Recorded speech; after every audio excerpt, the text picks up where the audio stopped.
তো নমস্কার বন্ধুরা, সবাই কেমন আছেন? আশা করছি সবাই ভালো আছেন। চলে এসেছি আরও একটা নতুন ভিডিও নিয়ে। আজকে চলে এসেছি, বাজারে গিয়েছিলাম। তো বাজারে গিয়ে দেখলাম যে মাছের ডিম পেয়েছি, একটু মাছের ডিম নিয়ে এসেছি। তো মাছের ডিম দিয়ে একটু তরকারি করব আর ভাত করব। আজকে আর রুটি করব না, ভাত করব। তো তার জন্য এখানে সব জোগাড় করে নিয়ে চলে এসেছি, কাটাকুটি করে নিই।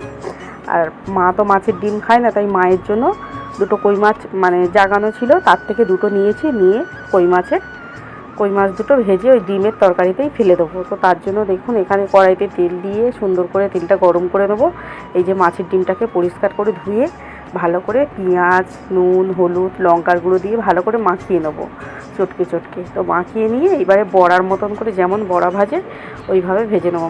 তার আগে মাছ দুটোকেই ভেজে নিই। তো মাছ দুটো ভাজা হয়ে গেছে, তারপরে মাছের ডিমগুলো ভেজে নিচ্ছি। তো এই যে মাছের ডিমগুলো বড়া করে ভেজে নেব। নিয়ে এই যে দেখুন মাছের ডিমগুলো বেশ লাল লাল করে ভেজে ফেলবো।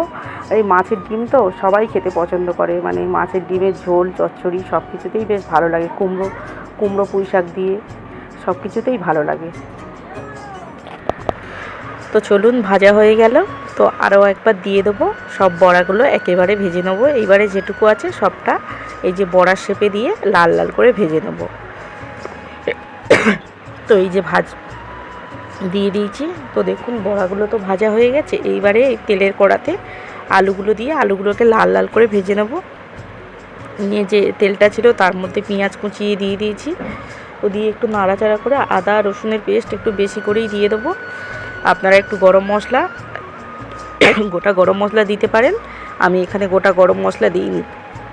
আমাদের বাড়িতে তো মানে গোটা গরম মশলাটা খুব একটা পছন্দ করে না, প্রত্যেকটা তরকারিতে গরম মশলা দেওয়া পছন্দ করে না। তো দেখুন এবার পরিমাণ মতো লঙ্কার গুঁড়ো, হলুদ গুঁড়ো, কাশ্মীরি লঙ্কার গুঁড়ো সব কিছু দিয়ে দিয়েছি। তো এখানে দিয়ে দিলাম। তারপরে পরিমাণ মতো লবণ দিয়ে ভালো করে মশলাটাকে কষিয়ে নেবো। যতক্ষণ একটু জল দিয়ে দেবো। জলটা দিলে কি হয়, মশলাটা ভালোভাবে কষানো হয় আর মশলাটা সুন্দরভাবে কষে যায়।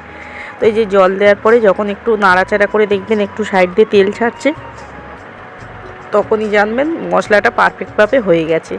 তো দেখুন কত সুন্দরভাবে হয়ে গেছে।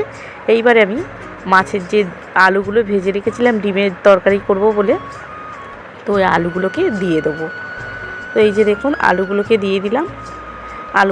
আলুগুলোকে এবার একটু নাড়াচাড়া করে নেবো, জাস্ট খালি একটু মাখিয়ে নেবো। কারণ এখানে তো আমার তো আলুটা তো মানে 80% ভাজা হয়ে গেছে, তো সিদ্ধ প্রায় হয়ে এসছে। এইবার এই যে মাছটাকে দিয়ে দিলাম। দিয়ে খালি একটু ঢাকা চাপা দিয়ে ফুটিয়ে নেবো সুন্দর করে। একটু চাপা দিয়ে সিদ্ধ করলে কি হয়, ডিমের মধ্যে মানে নুন ঝাল সবটা তো ঢুকবে। তো একটু সময় ধরে একটু রান্নাটা করে নিতে হবে। তো তরকারিটা হয়ে গেছে। এখানে একটু বাটা মশলাও দিয়ে দিলাম, জিরে ধনে বাটা ছিল সেটাকে দিয়ে দিয়েছি, দিয়ে নামিয়ে নিয়েছি। তারপরে এখানে শুধু তো একটা তরকারি হলে আমাদের বাড়ি খাবে না, বাবা তো মোটেই খাবে না। তো তার জন্য একটু ঢ্যাঁড়সের চচ্চড়ি করলাম মাছের ডিম দিয়ে। তো আজকে রাতে এই যে এই মেনুগুলো হয়েছে। তো কেমন লাগলো ভিডিওটা প্লিজ কমেন্টে জানাবেন। সবাই ভালো থাকবেন, দেখা হচ্ছে নেক্সট ভিডিওতে।